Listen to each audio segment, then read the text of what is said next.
picture on the left, which is called the Bhava Chakra, the very famous painting and picture from the East. It's always been known as the wheel of samsara. But that's not an entirely correct name.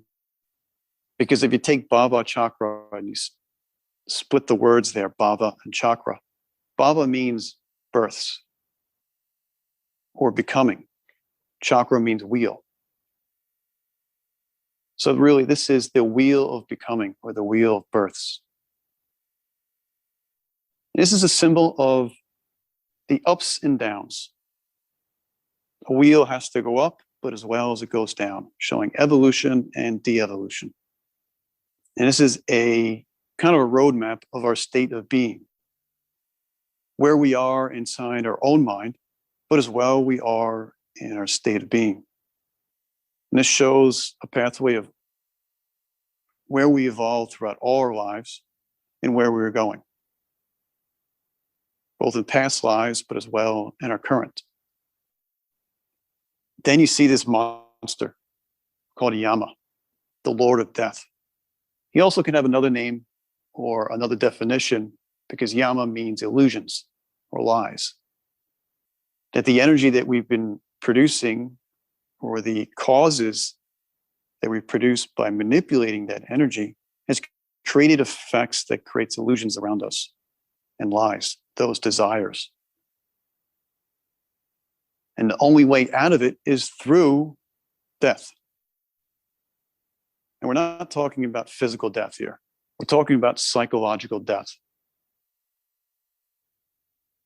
And I'm not going to go through this whole chart here of the Bhava Chakra.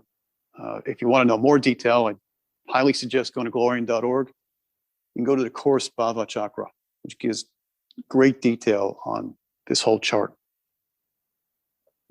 But really, it's just indicating that if you want to get off the wheel, you need psychological death. And to get at the center of it, we have to look at the axis of the wheel, what makes it turn.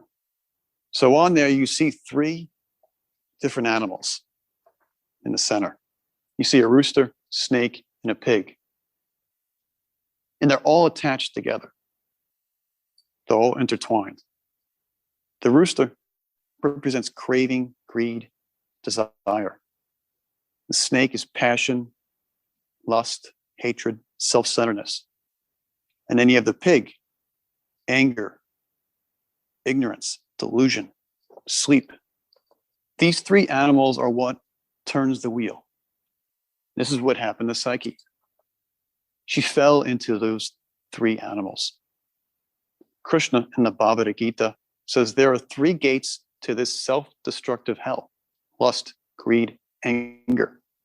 That's exactly what Psyche had fallen into. And that story is really a reflection of our own psyche, just not in that story, because all of us have Cupid, that energy within.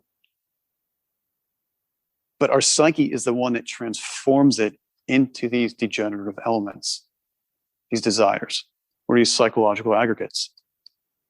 Samael Aumbior says, there can be a modification of circumstances and of problems, but they will never cease repeating themselves, and they will never have a final solution. Life is a wheel that turns mechanically with all the pleasant and unpleasant experiences, always reoccurring. We cannot stop the wheel. The good or the bad circumstances always process themselves mechanically. We can only change our attitude toward the events of life. So when we think of karma, unfortunately, we are not intelligent enough to really understand what intuitive karma really is. So when we think of karma, we think of mechanical karma.